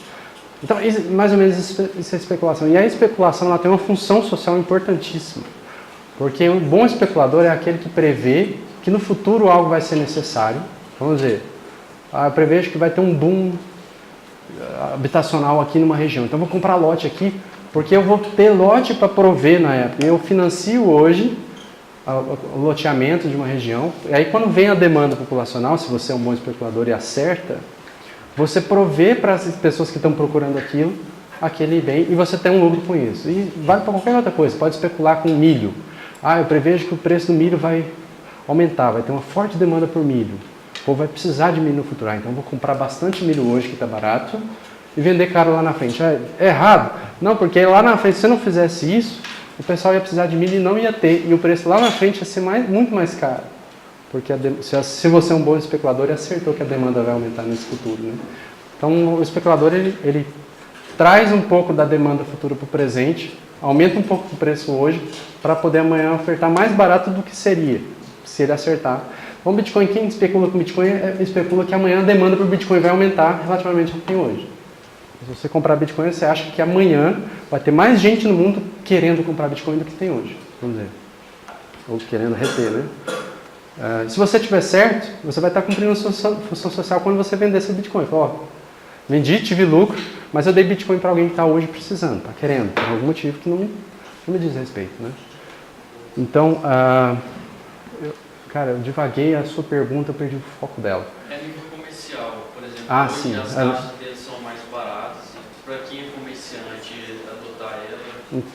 Tá, então nessa aplicação de reserva de valor, que é a aplicação principal, vamos dizer que daqui a pouco você tenha 10% das pessoas do mundo que tem uma quantia relevante em Bitcoin. Quer dizer, eu tenho lá 10 mil reais em Bitcoin, todo mundo aqui na sala, na média, tem 10 mil reais em Bitcoin. Daqui a pouco, vamos dizer, eu tenho uma pizzaria na esquina. Rapaz, 10% da população está disposta a pagar.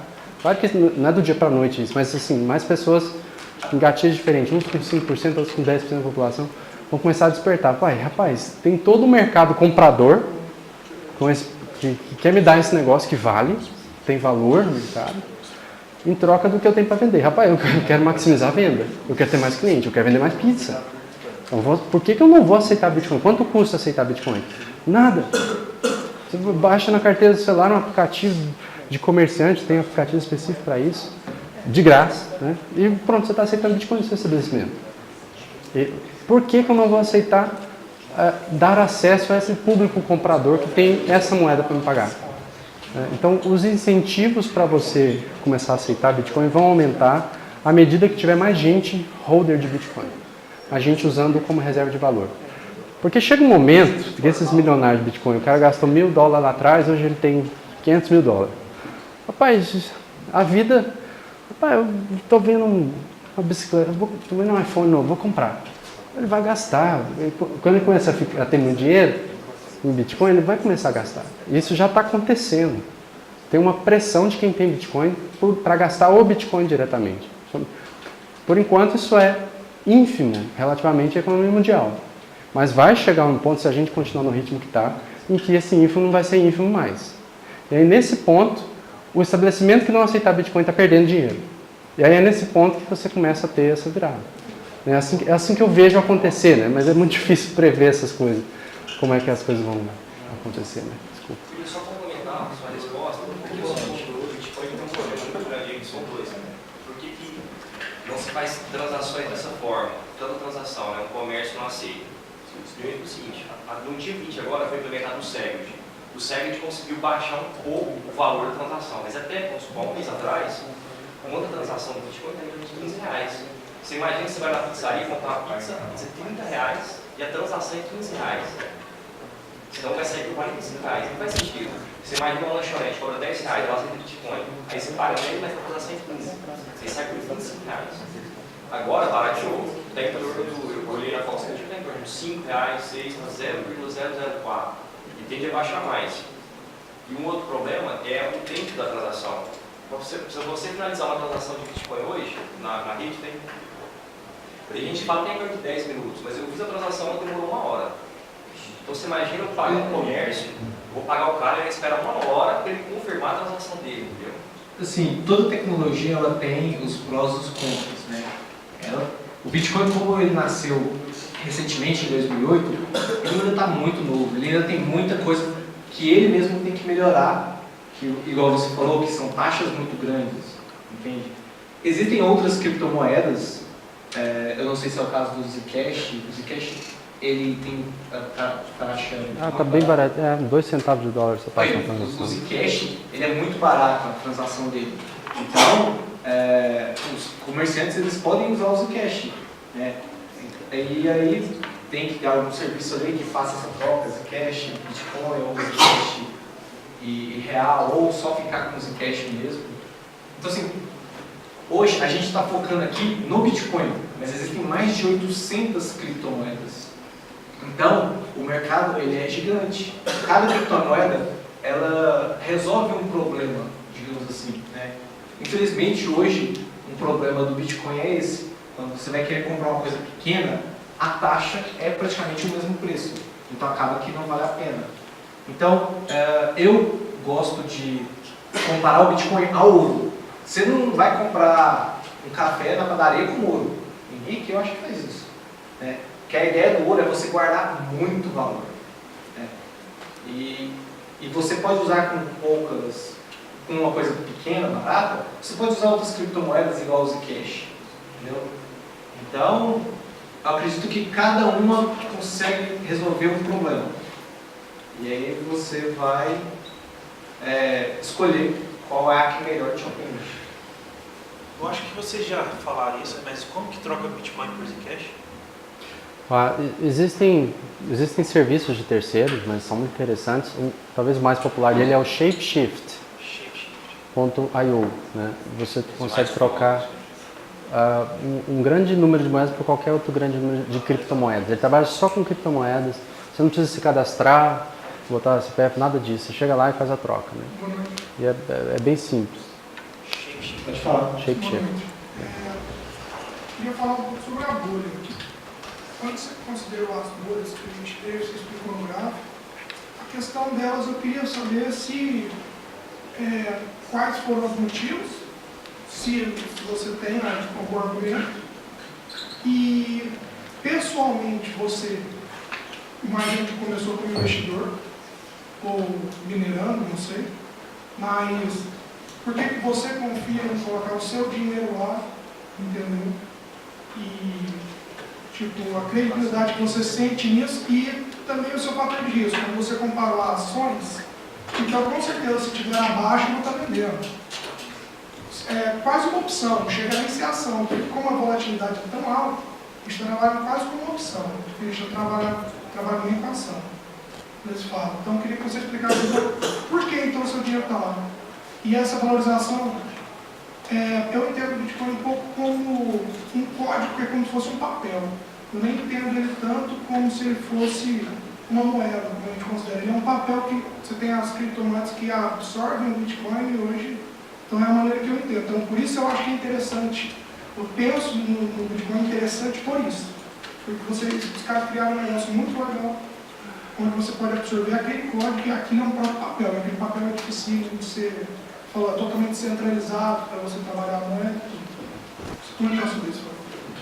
Então, como eu tinha falado sobre investimento, você nunca investe em algo que você não conhece. Você não vai pegar o seu dinheiro, toma aqui porque você vai fazer alguma coisa. Você não faz isso com ninguém, né? Você não coloca o seu dinheiro na poupança sem primeiro saber que a poupança vai te dar um dinheiro a mais.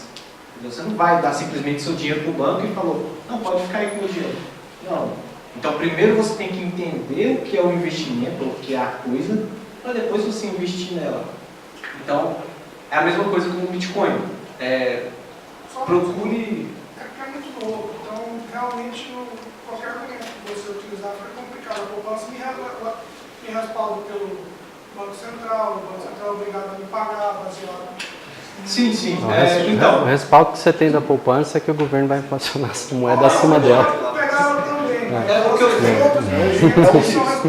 Então, o Bitcoin ele não foi feito para moeda, né? O criador do Bitcoin, que é o Satoshi Nakamoto, que ninguém conhece, ele só tem esse nick lá no fórum de criptografia, certo? Quando ele criou toda a ideia, toda a noção do Bitcoin, ele criou ela como uma forma de pagamento. Então ele não é uma moeda, ele é uma forma de pagamento. Esse é o real valor do Bitcoin. Facilitar esse pagamento, e é claro, ele tem todas as outras vantagens, é tudo consequência dessa maneira que ele foi feito, sabe? Ele virou moeda por consequência dele ser tão forte, tão seguro, entendeu? E aí que tá, se você tem o objetivo de transformar o seu real em Bitcoin, esperar um pouco e voltar de novo para real, com esse lucro a mais, então você tem uma noção completamente diferente da que o cara que pensou o Bitcoin tem. Que ele foi feito com uma forma de sistema de pagamento. Entendeu? Então por isso que não tem ninguém para te garantir que você sempre vai ganhar, igual no caso da poupança. Entendeu? E é um risco como qualquer outro investimento de alto risco. Né? Eu acredito que ele, por consequência, virou um investimento. A ideia dele nunca foi ser um investimento, ser um ativo de investimento. Eu acho assim, pelo menos eu acho que quando foi criado o Bitcoin, o negócio é que os criadores, ou o criador que foi, na verdade ele não propôs nada. Ele jogou aquilo ali e as pessoas vão acreditando que pode ser. Ele pode ser dinheiro, é uma commodity, é um ativo financeiro, é uma forma de pagamento. Ele não colocou. Ou é tudo isso? Ele não escreveu lá, eu quero que seja assim. Isso que é o legal dele, porque ele foi uma coisa descentralizada, ele é o que for, o que as pessoas acreditam. Claro que as pessoas... Ele tem propriedades, né? O ouro também não foi Satoshi não foi criado para ser moeda. Que seja assim, assado. Ele deixou lá, tá? Usa da forma que vocês acharem que é melhor. Ele escreveu uma... Só desculpa, mas assim, eu discordo de você, por quê? Ele escreveu um artigo explicando toda essa tecnologia e falando um objetivo dela. Por isso que eu acho que ele pensou em um foco específico, entendeu? Hoje as pessoas usam para outras coisas, porque, igual eu falei, ela, por consequência de ser uma tecnologia tão boa, tão eficiente, ela acaba sendo usada para outras coisas. Como tem muita demanda, você pode usar ela para especular, para poder investir e depois receber um lucro, entendeu? Mas lá no white paper do Bitcoin, você pode encontrar ele lá no GitHub, que é o lugar onde tem os códigos oficiais do Bitcoin, que ele é aberto para todo mundo. Lá ele vai te dar o link do white paper, que é esse artigo que o próprio Satoshi escreveu, dizendo que o objetivo dele, com todo aquele conhecimento, é gerar um sistema de pagamentos peer-to-peer, pessoa a pessoa, online, pela internet. Então, esse é o objetivo. E só respondendo rápido, a gente tem que mover, porque eu acho que já está avançado o horário, o pão de queijo está esfriando, o café também. O que explica talvez essas bolhas? Tá? Existe uma teoria, não é minha, eu não sei acreditar o autor dela também, mas ela fala que o preço do Bitcoin segue uma forma de uma curva J. Você vai ver que aqui tem um J, mas ele está pequeno. Vamos pegar esse aqui, que é o mais visível, ó, uma forma de J aqui. Ó, né? O que é isso aqui? Cada ciclo desse, esse J que teve, que virou esse, né, que virou esse, que virou esse, é um ciclo seguinte, a demanda começa a aumentar. Existe um fundamento de uso do Bitcoin. O Bitcoin está sendo usado para aplicações reais no mundo, para muitas aplicações reais. Essas transações que acontecem, boa parte delas, são aplicações do comércio internacional, remessa internacional, reserva de valor e tudo mais. Né? Então, começa a subir o preço. A subida do preço faz gerar mídia. A mídia faz gerar mais procura do Bitcoin. Opa! Aí lá no Google você vê, primeiro, a tendência de busca aumentar. Aí com a tendência de busca aumentando, o pessoal vai e compra mais Bitcoin, faz o preço subir, porque a demanda é fixa desse negócio. E aí cria esse círculo. Preço sobe, a mídia cobre, mais pessoas vão pesquisar, preço sobe, né? Até que chega alguma coisa catastrófica que acontece. Sempre tem um catalisador para o pessoal entrar em pânico. Esse pessoal está chegando. Talvez alguns de vocês tenham vindo para esse meetup, porque por causa desse efeito aqui, ó. Isso aqui deu uma vasta cobertura de mídia. Você ouviu falar, rapaz, você tem Bitcoin, toda hora está falando nesse jornal, Infomani está recomendando, Empíricos está recomendando, Inversa Pump e tudo mais. Eu quero saber o que é esse negócio, né? Então você tá aqui com a galera, acabou de chegar. Aí vem uma notícia que a China, não sei o que, baniu lá, Bitcoin, comércio de Bitcoin por Yuan. Não baniu Bitcoin, baniu momentaneamente quem não é licenciado de fazer troca de Yuan por Bitcoin, na moeda dele. Aí vamos dizer que vai ter um crash aqui agora, porque todo mundo entra em pânico, nossa, eu vou vender porque eu tinha hipotecado minha casa para poder, agora Bitcoin, vendi meu carro, agora, não sei o que, vende. E aí acontece isso aqui.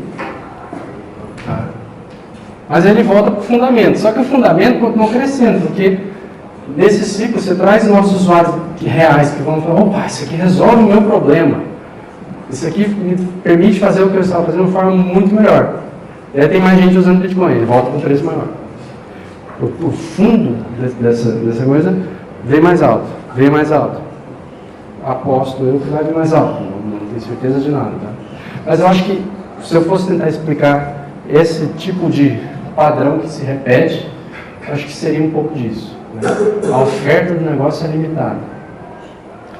Fixa no protocolo. A quantidade de produto, a cada 10 minutos são produzidos hoje 12 bitcoins e meio. Exatamente. Nem nada mais, nada menos. E sempre a cada 10 minutos com um reloginho. Essa taxa tem uma flutuação, mas no longo prazo ela fica um reloginho lá. Né? Então, ninguém consegue mexer na oferta. Mas a demanda é essa loucura. É sujeito à emoção das pessoas, à expectativa das pessoas, ao medo das pessoas, ao otimismo, ao pessimismo.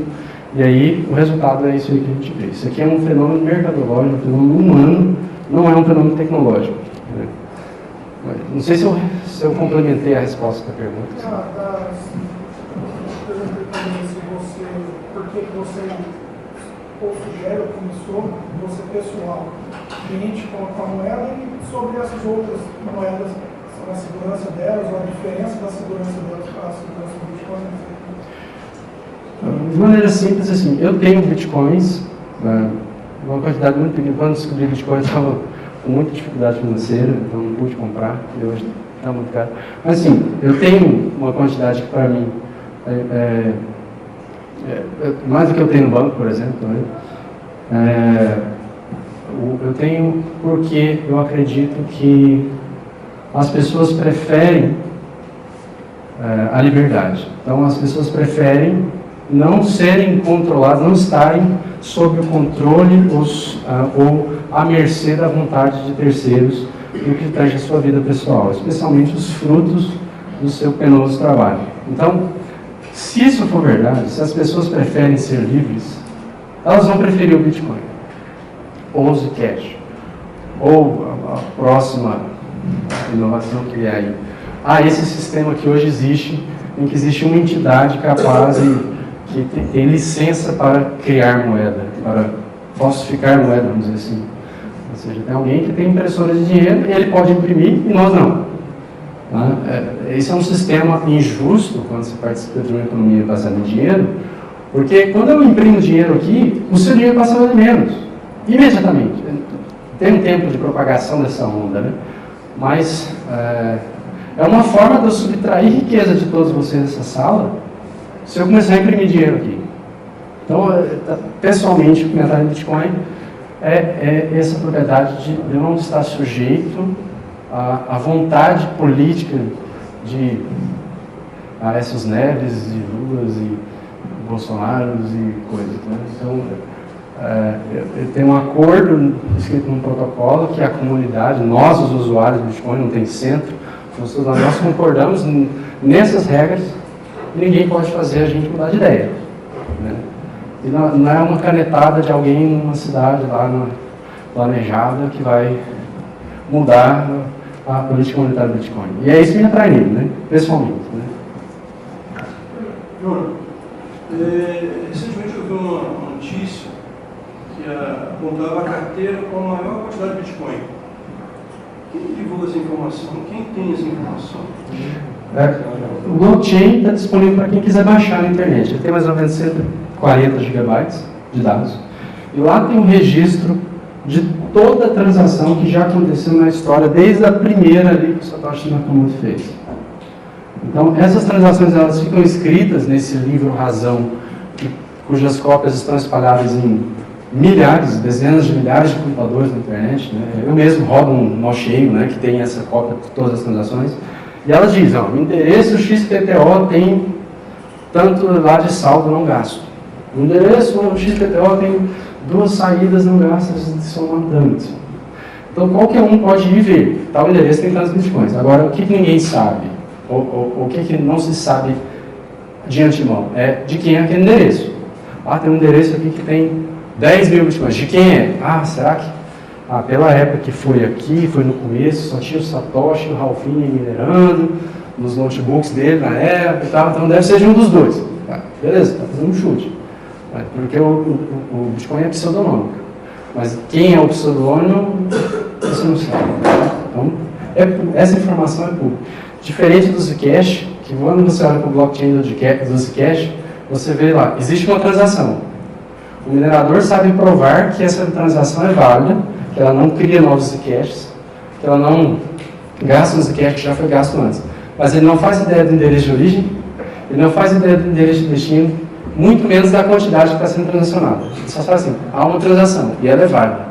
Eu consigo provar criptograficamente a validade dela, sem saber de nenhum...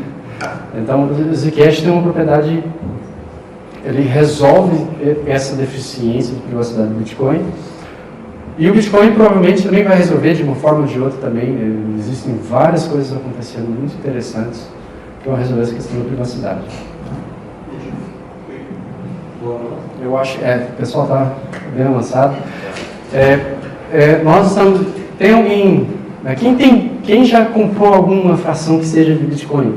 Só para eu ter uma ideia. Opa, acho que mais da metade, né? Legal. Quem é desenvolvedor de software? 40%. E joia. Pessoal que se considera experiente em Bitcoin, que entende bem a tecnologia. Olha, essas mãos que estão levantadas aí, mantenham levantada a mão. Esse pessoal, procura eles para tirar dúvida. Eu vou estar aqui à disposição até a hora que precisar, né? Lá embaixo, lá na cantina. Então podem procurar o Eduardo, podem procurar esses especialistas. Quero falar com cada um de vocês, né? Um dos meus objetivos é conhecê-los também, o pessoal que vive já nesse planeta aí. Então, muito obrigado pela participação de todos. Quero agradecer aos patrocinadores, ao Zcash, ao Discount e ao Clube Bastiat, por viabilizar esse evento, eles que custearam, né, esse espaço, o lanche e os brindes. Agora vamos fazer a premiação. Boa. Todo mundo assinou a folha?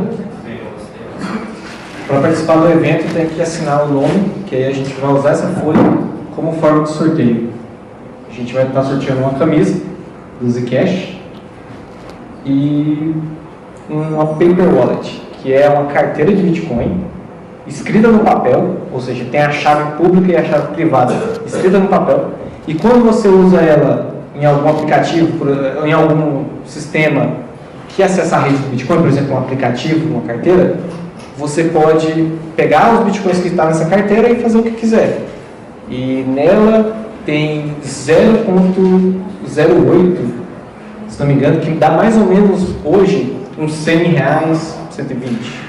Então a gente vai sortear ela e quem ganhar eu vou ensinar. Assim, tanto se você não ganhar também e precisar de ajuda para para ter uma carteira no celular, para conhecer, só para conhecer mesmo, ou realmente para usar, vocês podem me chamar que eu ajudo quando a gente estiver lá embaixo.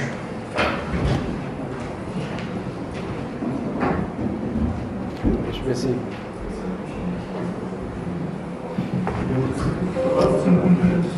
Uma falha minha aí que eu falei em pegar uma internet. Eu acho que acabou a primeira das suas cartas.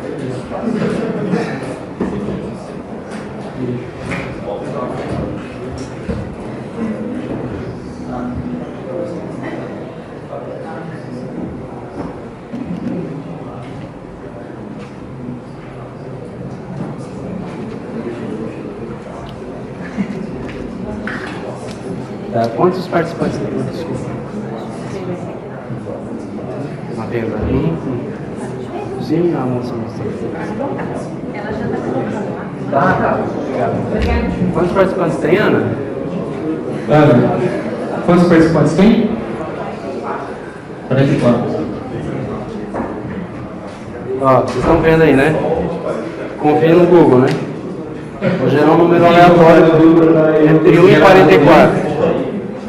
Vamos assim. Não, mas você tem que esperar ele escrever o nome dele lá. Ele tá... Valeu. Valeu, Porque né? não mudou o número, é 44. Continua 44? Continua 44? Número 26, valendo o quê? Entendeu? Camisa? Valendo a camisa do Zcash. Camisa, número 26. Rodrigo Ferreira. Parabéns.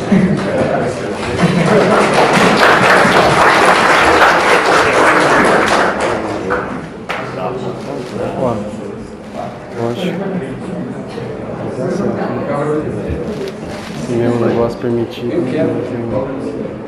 Aí. Parabéns, cara.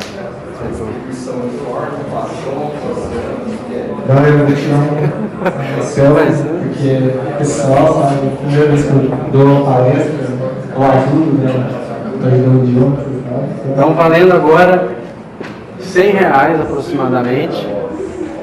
Em ritmo de desvalorização, então resgatem logo, se for.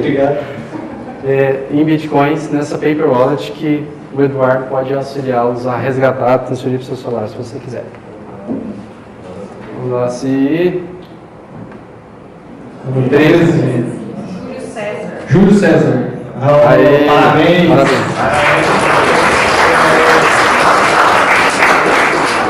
fazer a selfie.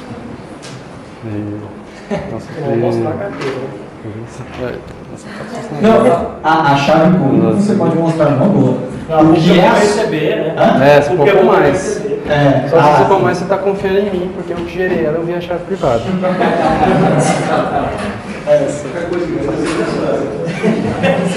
Cheguei em casa, não tiver essa, continua. Então, agora vamos continuar a pergunta e resposta individualmente lá. Quero conhecer todos vocês, se der tempo. Obrigado.